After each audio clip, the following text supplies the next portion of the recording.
1 जानेवारी आज काही महामानवांचा दिवस आहे आणि त्या महामानवांपैकी महात्मा ज्योतिबा फुले हे सुद्धा आहे। चला तर महात्मा ज्योतिबा फुले यांच्याबद्दल थोडक्यात माहिती घेऊया। इसवी सन 1848 मध्ये महात्मा ज्योतिबा फुले आणि सावित्रीबाई फुले यांनी पुण्यात भिडे वाड्यात मुलींची पहिली शाळा सुरू केली। महात्मा ज्योतिबा फुले यांचे पूर्ण नाव ज्योतिराव गोविंदराव फुले, जन्म 11 एप्रिल 1827, मृत्यू 28 नोव्हेंबर 1890। महात्मा ज्योतिबा फुले हे महात्मा फुले ह्या नावाने लोकप्रिय होते। हे महाराष्ट्रातील भारतीय सामाजिक कार्यकर्ते, विचारवंत, जातीविरोधी समाज सुधारक आणि लेखक होते। सामाजिक प्रबोधन, अस्पृश्यता व जातीव्यवस्थेचे निर्मूलन आणि स्त्रियांना व मागासवर्गीय जातीच्या लोकांना शिक्षण देण्याचे कार्य त्यांनी केले।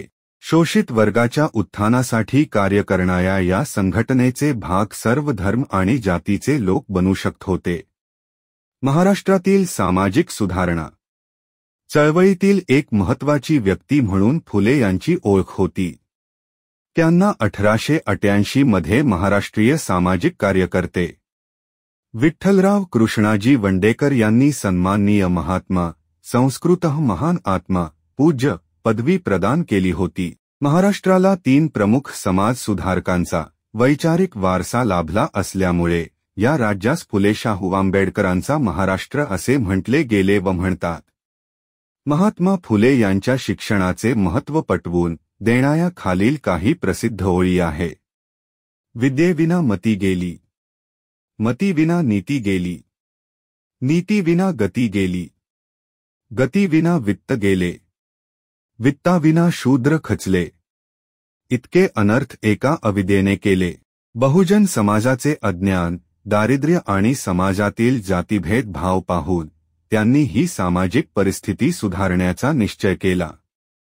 त्यांनी इसवी सन 1848 साली पुण्यामध्ये बुधवार पेठेतील भिडे यांच्या वाड्यात महाराष्ट्रातील मुलींची पहिली मराठी शाळा काढून तेथील शिक्षिकेची जबाबदारी म्हणून त्यांनी आपल्या पत्नी सावित्रीबाई फुले यांच्यावर सोपविली। मुलींची शाळा सुरू झाली आणि पुढे मुली ह्या शिकवू नये म्हणून ब्राह्मणाने केलेल्या विरोधाला तोंड द्यावं लागले।